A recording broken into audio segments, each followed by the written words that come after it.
We are just around 2 weeks away from the start of the 2023-24 college basketball season.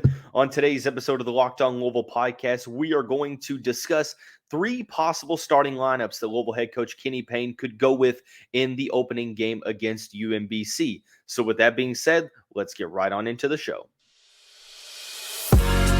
You are Locked On Louisville, your daily podcast on the Louisville Cardinals. Part of the Locked On Podcast Network, your team every day.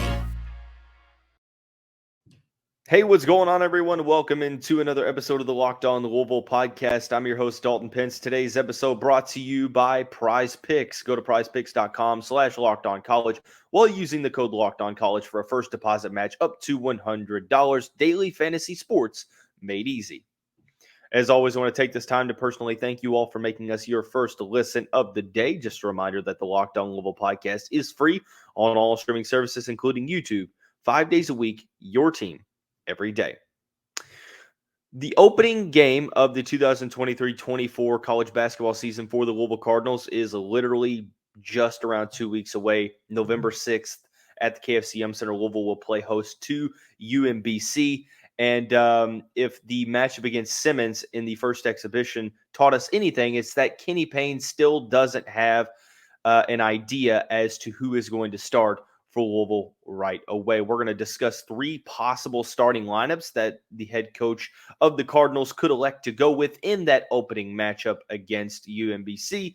But for starters, I will say that if we learned anything from the postgame press conference from Kenny Payne after the exhibition win over Simmons College, it's that seemingly, according to Payne, now granted this could all be coach speak, he may have his starting lineup in his mind, but maybe doesn't want to give that competitive advantage to UMBC. But if you're taking words for face value, at this point in time, according to Kenny, he is still trying to find who he can trust for this team playing significant minutes moving forward, trying out different lineups. There's been talks about, if you play good in practice, you're going to, get opportunities in the game. So it seems like that starting five against Simmons College was an indication of, at the time, who had been performing well for Louisville in practice. So I will say that I don't think that the lineup that we saw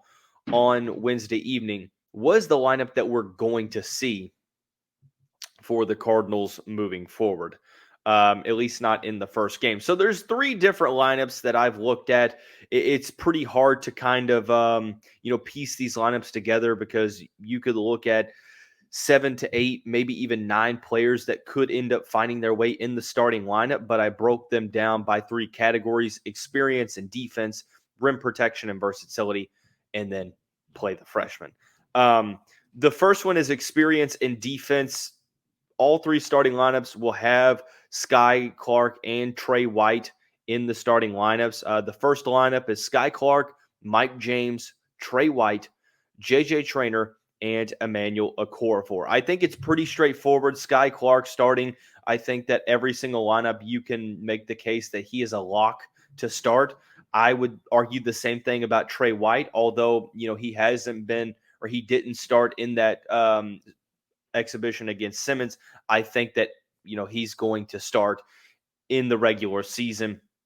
Arguably Louisville's best player. Didn't have the greatest game against Simmons, but I still would expect him to start. So those two are locks for the starting lineup, in my opinion.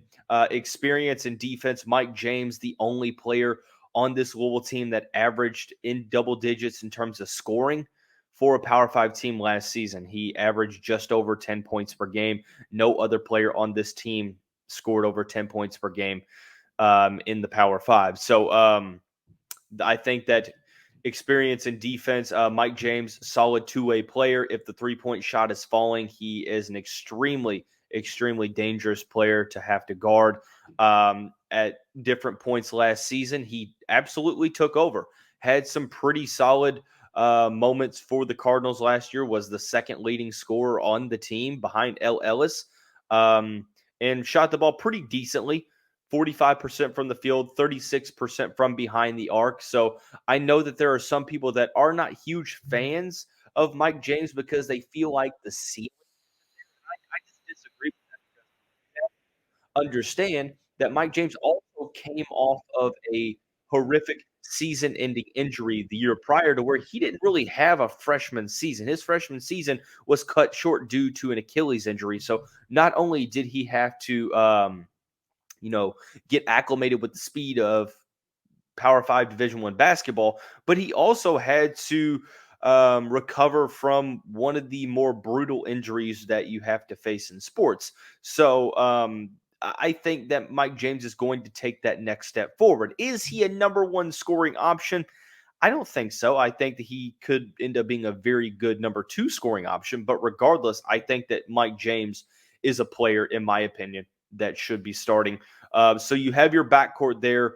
It's as veteran led as it gets for this team. I know that Skyy Clark and Trey White have only played essentially 1 year of college basketball, and Mike James as well. But this is a fairly young team in terms of experience at the Division One level. So I think that those three are going to give you the most experience. They're also probably going to give you the most defense. Mike James, very solid defender. Trey White can be a solid defender as well. And then you look at the front court. The front court is where you sort of have to, take everything with a grain of salt because there is no indication of where Kenny Payne is going to go with the starting lineup in terms of the starting front court to make things more interesting. He made it a point of emphasis in his 9-minute and some change press conference on Wednesday evening, said, look, it's great. Obviously, I'm paraphrasing here. It's great that Dennis Evans is showing out, but it disappoints me that Emmanuel Okorafor and Brandon Huntley-Hatfield are not taking advantage of the opportunity that's in front of them. He used the word tentative also in that, so lack of assertiveness. So it makes things interesting. There's 4 players that you could look at to start in the front court. For this one, I went with Traynor and Emmanuel Okorafor. I think that Traynor, yes, maybe there is a question as to what's his offensive ceiling. He's not a top offensive threat, but I still think that he's at least serviceable and can stretch the floor while playing solid defense. He was the 4th leading scorer on the team, around 7 points per game. And he did it 47% from the field and 31.5% from behind the arc, showed that he can knock down that deep ball. Of the 4 options in the front court, I feel like I had the most confidence in Traynor shooting the 3 ball. And then Emmanuel Okorafor, you could go Brandon Huntley-Hatfield here. You could go Dennis Evans, and both of those guys will be included in at least one starting lineup for the remainder of this show. But for this one, I went with Traynor because it seems like he is almost like the Cardinals security blanket in the front court. Is what you're going to get from JJ. You're going to get a ton of high energy minutes, solid defense, solid ability to stretch the floor. And we saw during separate stretches last year opportunities for him to score in double digits. Emmanuel Okorafor, I feel like helps go hand in hand with Traynor's skill set. As Traynor's able to stretch the floor, I think Okorafor playing around the basket, compensates for that lack of height with his wingspan and athleticism and tenacity on the boards. Played pretty well when he got the opportunity this past season. Only appeared in 5 games, but averaged 4.3 rebounds per contest, or 4.2 rebounds per contest in 15 minutes of action. So, you look at, rebound per minute ratio, and he essentially was the best rebounder on the team. So I think that goes hand in hand there. But the issue for me, I think, with this line, it potentially could be that size, but you make up for the lack of height with the strength, with the length, and with the tenacity of both of these players. So I think that, in my opinion, of the 3 that we're going to talk about, I think that this is probably the more likely, or the most likely of the 3 starting lineups to potentially happen, because it gives you that experience right away, gives you solid defense. Obviously, you have your 2 best offensive players on the court with Trey White and Skyy Clark, and then you have you have consistency on the or in the front court. So you have some questions over Brandon Huntley-Hatfield's role this year. questions as to how ready Dennis Evans is going to be against players that are close to his size rather than Simmons College. So this is the first starting lineup for me. The second one, however, will feature a brand new front court, and we'll discuss that here momentarily. Before we do that, I do want to take this time to personally thank you all for making Locked On Louisville your first listen of the day. Just a reminder that the show is free on all streaming services, including YouTube, WHAS 11 Plus, and more. For the remainder of the week, the entirety of the week, we are going to have a little bit of a mixed bag when it comes to content. We're going to talk basketball. We're going to talk preview for women's basketball, and we're obviously going to preview the upcoming football matchup against Duke. So be sure to stay tuned. Hey, Cardinal fans, thanks again for making us your first listen of the day. Locked On College is kicking up our coverage with Locked On College Football Kickoff live each Friday. Locked On will go live at 11 a.m. Eastern Time on every Locked On College YouTube channel. College Football Kickoff Live will cover playoff implications. The conference rivalry games will also going in depth like only Locked On can, including insight and analysis from our stable of Locked On College hosts covering their team every day. Find the Locked On College Football Kickoff Live every Friday at 11 a.m. Eastern Time on any Locked On College YouTube channel. You won't want to miss it, so be sure to stay tuned.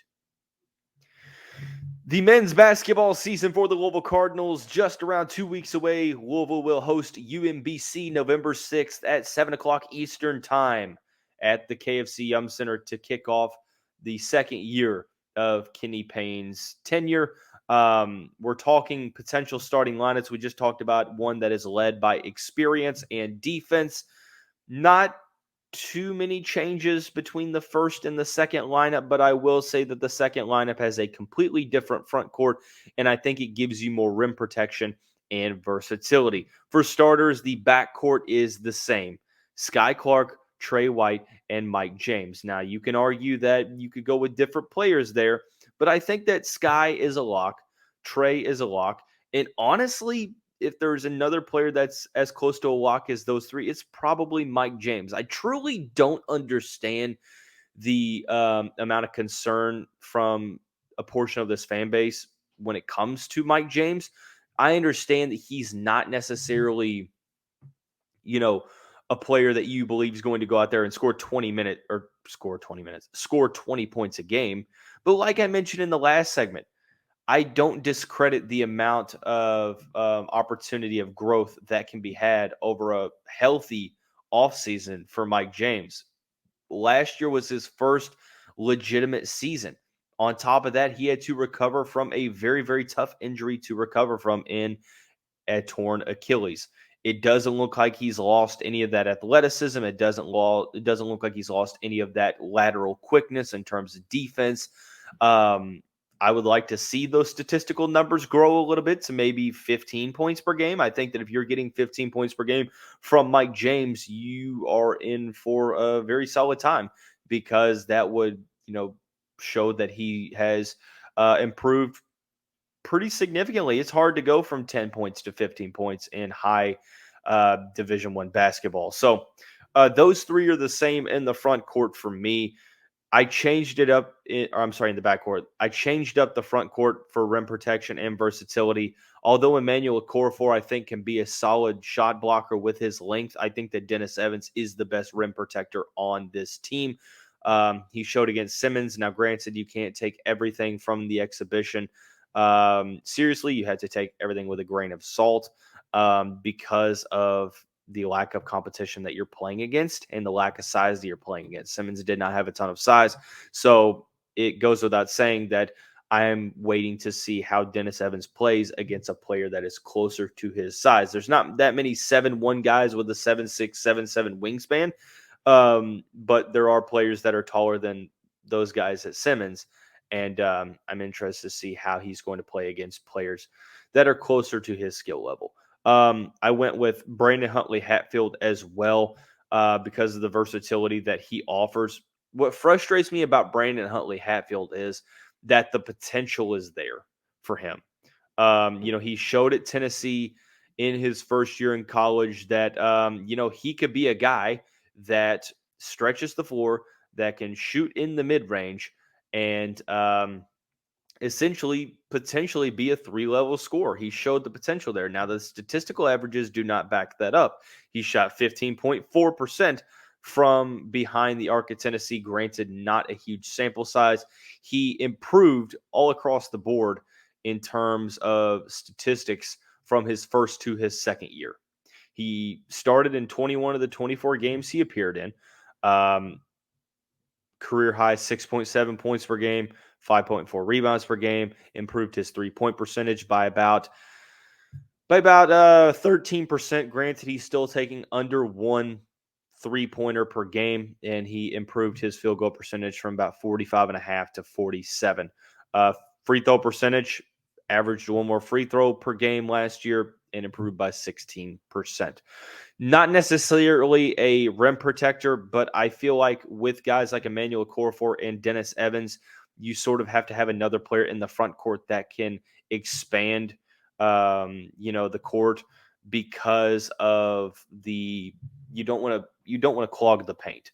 And Trey White, Mike James, Skyy Clark can all shoot the 3 ball, but I wouldn't look at this team as going to be an absolutely exceptional 3-point team. I just don't think that that's going to be the case. I think that they're going to be able to be streaky, but I don't necessarily think they're going to be an exceptional 3-point shooting team. So, I think it's going to be a lot of dribble, drive, penetration, getting to the rim, high-low action, and just trying to work and use that athleticism to their advantage. But I think that if you're looking at a front court with Dennis Evans and Emmanuel Okorafor, that's where things start to get tricky, because you have 2 players that play close to the rim and sort of do the same thing in terms of, score around the rim, rebound, and defend, which, I mean, you can make it work. Could Emmanuel Okorafor be serviceable in defending the opposing team's small forward or power forward? There's a possibility there. But offensively speaking, I think you limit yourself with what you can do with both of them on the court at the same time.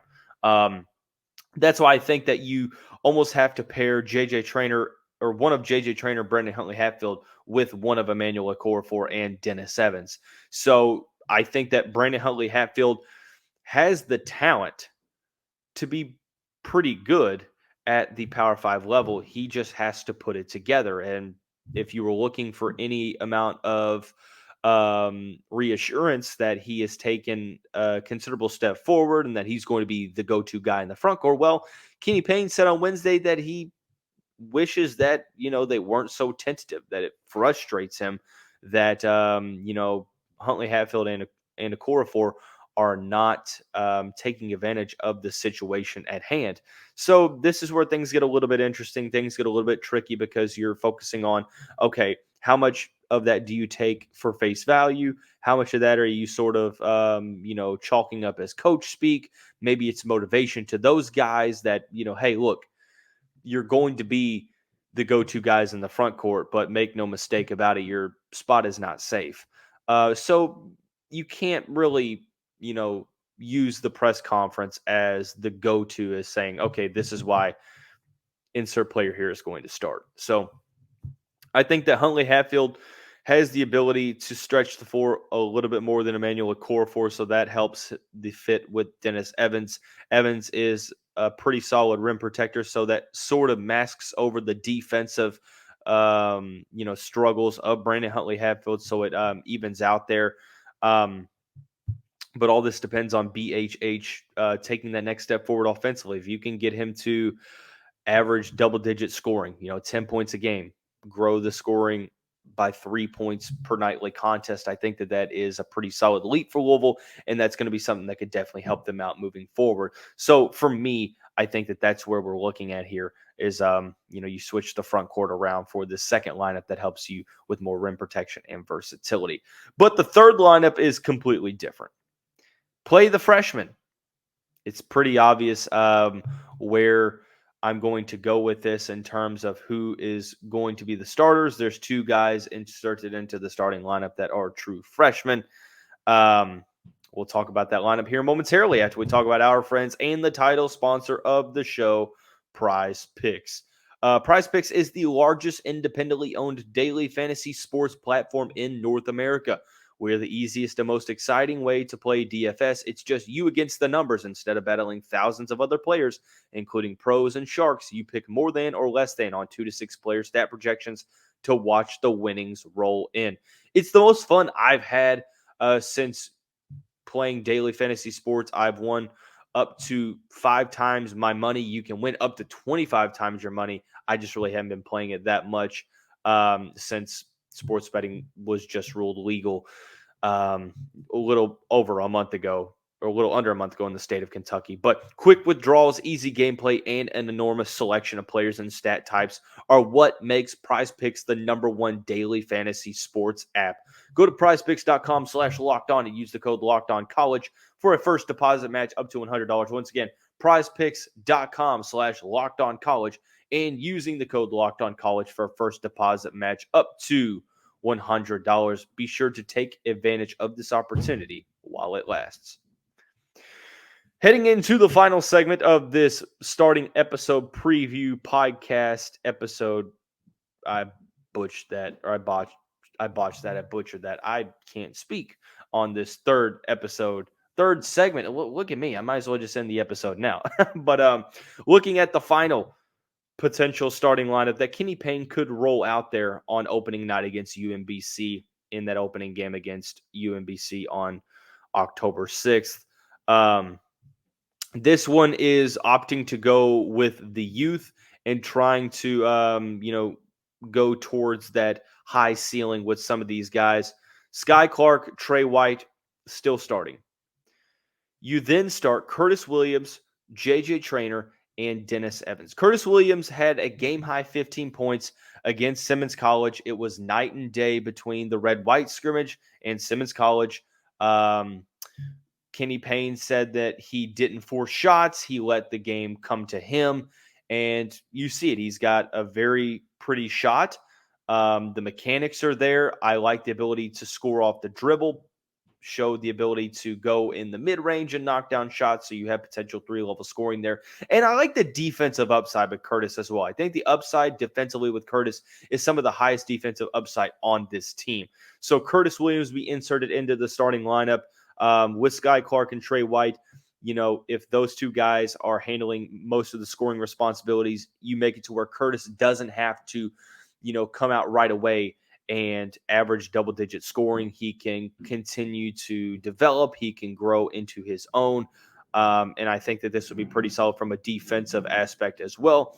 You then look at the front court. JJ Traynor, I think, provides that stability for the youthful team. Traynor, a couple years of college basketball under his belt, solid defender, can stretch the floor. I think that, like I mentioned, he is I think I trust him the most in terms of three-point shooting of the 4 front court options, and I think that works well with a guy like Dennis Evans. You have Dennis patrolling the middle, defending the rim. JJ Traynor has the switchability on defense to guard the 3 or the 4.